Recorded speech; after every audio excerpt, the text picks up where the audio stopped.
नमस्कार, मैं सुबोध अग्रवाल आज पुनः YouTube चैनल अपना सोच पर आपका स्वागत करता हूँ। आज संविधान और जुडिशरी विषय पर बात करेंगे। मेरा संविधान के बारे में बहुत ही मामूली ज्ञान है जो प्रिंट मीडिया या इलेक्ट्रॉनिक मीडिया से मिला है, इसलिए मैं आपसे एक काल्पनिक प्रश्न पर विचार करने की अपेक्षा रखता हूँ।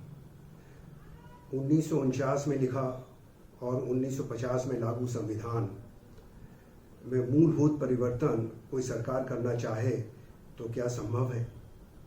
यानी संविधान संशोधन के तहत कोई ऐसा बिल सरकार लेकर आए जो संविधान की मूल भावना के अनुरूप ना हो, देश हित में ना हो, जन समुदाय के हित में भी ना हो और किसी भी दृष्टि से उचित ना हो, फिर भी सरकार दोनों सदनों में 2/3 या 3/4 या सर्वसम्मति से बिल पास करा लेती है, तो उसे निरस्त करने का अधिकार किसी को होगा या फिर जन समुदाय ही आंदोलनरत होकर सरकार को उखाड़ फेंके और उस बिल से निजात पाए?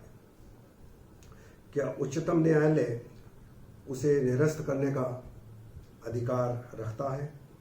यदि हाँ, तो बिल संसद में पास कराने की आवश्यकता ही क्या है? मुझे गलतफहमी हो सकती है, लेकिन मैं समझता हूँ कि सर्वोच्च न्यायालय बिल के संदर्भ में इतना ही चेक कर सकती है कि क्या ये संविधान संशोधन बिल है या अन्य।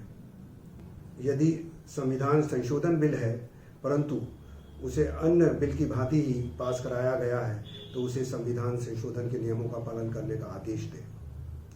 न्यायालय की नियुक्ति के लिए बिल दोनों सदनों में सर्वसम्मति से पास हुआ था, तो फिर क्यों निरस्त किया गया? मुझे आश्चर्य होता है कि इस विषय पर चर्चा ना के बराबर ही हुई है।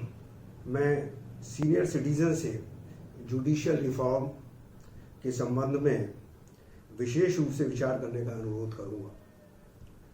सीनियर सिटीजन जो कुछ भी जीवन में अचीव करना चाहते थे कर लिया, यदि नहीं भी कर पाए तो अब उनके पास ऐसा करने का कोई कारण नहीं है। पोते पोती नाते नाती के साथ जीवन का आनंद उठाते हुए धार्मिक गैर धार्मिक भ्रमण के साथ साथ वानप्रस्थ की कुछ जिम्मेदारियां भी निभाएं। यदि कोई व्यवसाय या दूसरा कार्य भी करते हों तब भी अपने पोते पोती नाते नाती के उज्जवल भविष्य के लिए देश को कुछ देकर जाएं। विचार करना और उसे लिपिबद्ध करना ही वानप्रस्थ जीवन का सार्थक तरीका हो सकता है। नमस्कार, जय हिंद।